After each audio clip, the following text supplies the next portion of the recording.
I don't need to be telling you that land is becoming more and more of a scarce resource, especially here in upstate New York. But as farmers today, we are relying on the land of others more and more to maintain our farm operations. That means renting land or leasing land from sometimes non-farm neighbors. In these relationships, we may find them right down the road from our farm.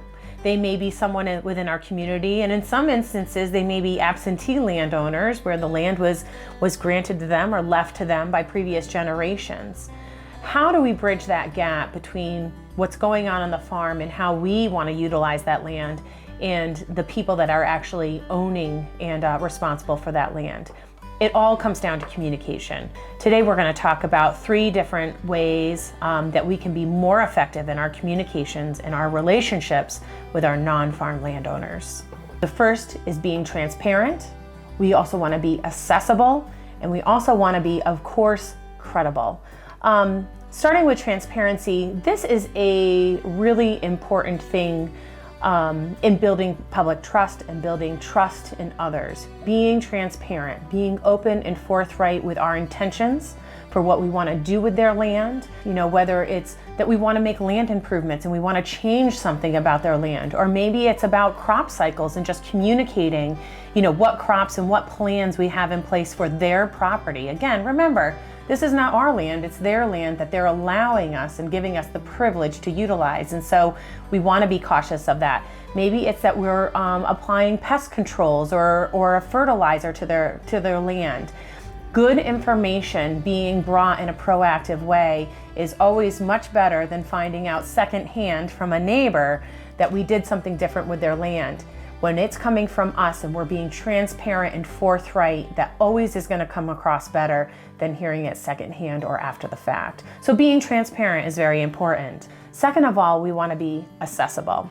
And this seems a little silly, especially in today's day and age with cell phones on our hip all the time. However, as farms grow, as farms go on to the next generation, maybe it's a long-term relationship that you've had with this landowner, I think it's always important to make sure that everybody has your updated information. Your cell phone, is it best to call or to text? Maybe you're an emailer.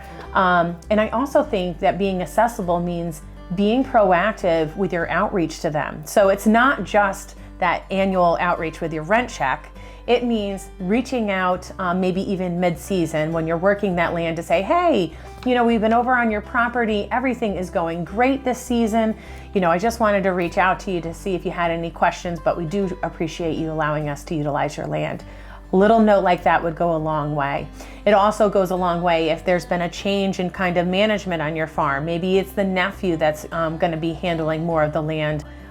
It also makes it so not alarming is if you do want to contact them in the middle of the season because there's a problem or there's something that you do want to initiate. They're not shocked to hear from you. So establish regular communication with them. And lastly, we want to be credible. As farmers, we are credible and we are probably some of the best stewards of the land that there are. We want to share that information and share our knowledge and our passion with our landowners. In some instances, our landowners may not be the experts in land conservation. However, they do and may still have a personal or an emotional connection to that land. And so it is important for them to understand what is going on our farms, the practices that we're choosing, and the rationale behind those.